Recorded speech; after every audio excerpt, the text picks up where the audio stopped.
de Seine-Saint-Denis en vacances.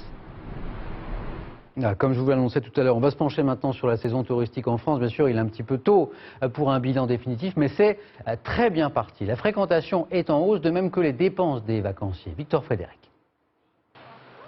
Des images de vacances qui font rêver. Sur les plages de Corse, les touristes ont été au rendez-vous tout le mois de juillet. Comme partout en France, la météo a favorisé les réservations de dernière minute. Les professionnels sont satisfaits. Un peu mieux que l'an dernier, du fait qu'on n'ait pas eu de mauvais temps dans un premier temps, et puis ensuite certaines choses qui n'ont pas eu lieu, qui ont eu lieu l'année dernière, de grève par exemple. Tendance de cet été, des séjours plus nombreux mais plus courts que l'an dernier.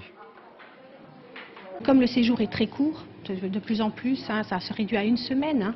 On avait 3 semaines, 15 jours et maintenant quasiment on a des séjours d'une semaine. Donc les gens veulent être sûrs d'aller au bon endroit. La Corse, la Bretagne, le Languedoc-Roussillon ou encore Paris sont les régions les plus prisées des vacanciers. Les touristes étrangers sont au rendez-vous. Nous venons en Normandie pour visiter les plages du débarquement. Je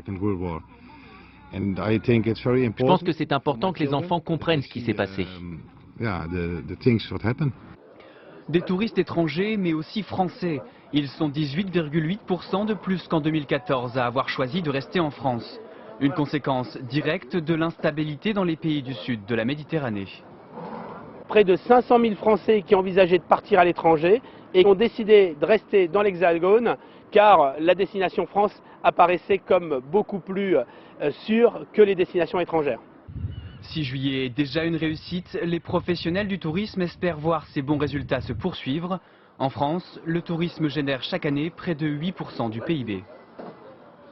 Ce cri d'alarme à présent lancé par la